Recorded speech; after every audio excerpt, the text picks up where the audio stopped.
I like to wander around a little bit when I talk. So, appreciate being here. Beautiful setting. Good people. We've got a lot to talk about, a lot to cover. This is something we do on an annual basis, and it gives us a lot of insight into what the municipalities think, how do they feel about things. We're not talking about the contractors, the engineers. This is how the people doing the work. These are the public works directors or division managers or wastewater directors, water directors. This is how they feel about things. We're going to talk about their numbers, what they see their spending going to be, and the implications and problems and factors impacting their spending. And then we also have some other comments that they make in reference to technologies, the relationships with contractors and engineers, the relationships with EPA and government, and all these things factor into the health of the market. So, that. You know, does any of this remind you of business in 2009? You didn't know what was coming from where. So, and everywhere you turn, it seems like sometimes things just get worse. Somebody's just jumping off the cliff every time. Or just when you thought the ride was improving, we thought, hey, to smooth it out, can't get any worse. Something like this will come along and will. So, that was kind of, to me, describes how 2009 went. And I think many of you in this room may agree with that.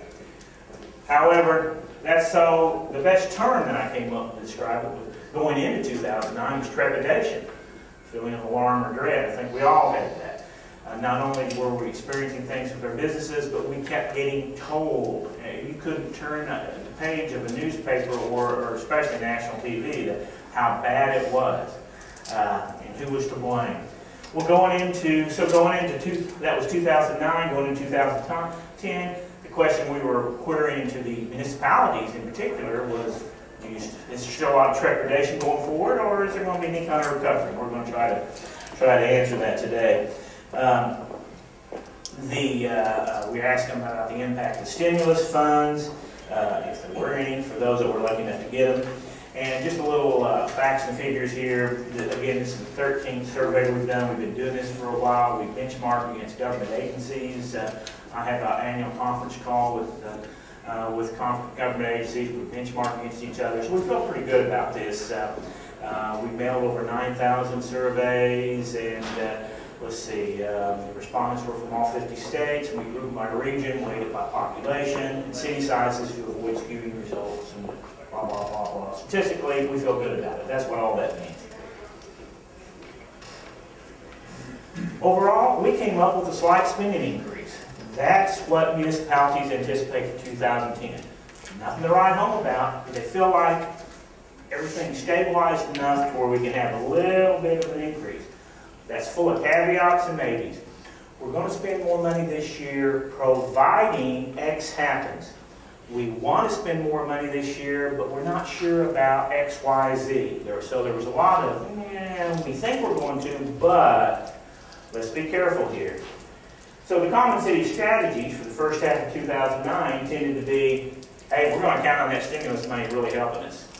Well, that has helped a few. It hasn't helped a lot, but it's helped a few. And if you didn't get stimulus money for the first half of 2010, you're just going to tread water. Nothing to do with it. So, going on to the back half, the strategy is going to be, if the economy is stabilized, truly stabilized, and funding reflects more certainty, we're going to adjust our budgets and we're going to spend a little more money. And if that hadn't happened, well, then we're going to go back to treading water. So that's not necessarily great news, but I tell you what, it's a whole lot better than what it was a year ago, as far as how the municipalities felt. Some of these, just a note about the stimulus money, there was several cities ran into this. Matter of fact, there's a large city here in Florida that ran into this. They had a major project needed to be done. They put in, the state agreed with them, $5 million project. Had to be done. EPA's breathing down their neck. We've got to get it done. So they put in perfect scenario for stimulus money. So they put in for a $5 million stimulus grant, state backed money. So their contracts manager was telling me, yeah, towards the the tail end of 2009, we are finally, we get some word, and our public works director comes to me and says, good news, we got $1 million of stimulus money so we can build a project. No, $1 million will build 20% of the project. You know, that's not going to do it. So they had to get creative with it because they didn't want to squander state. $1 million is $1 million. I mean, that's more than we've got right now. So what they did was they did some creative accounting.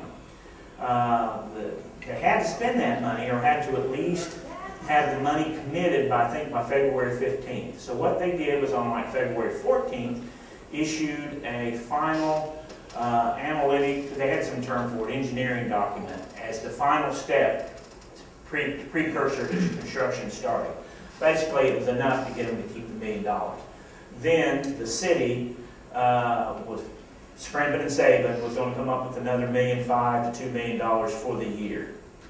So they really, what it boils down to, they really won't start that project till the tail end of 2010 with stimulus money that was supposed to be spent 2 years ago.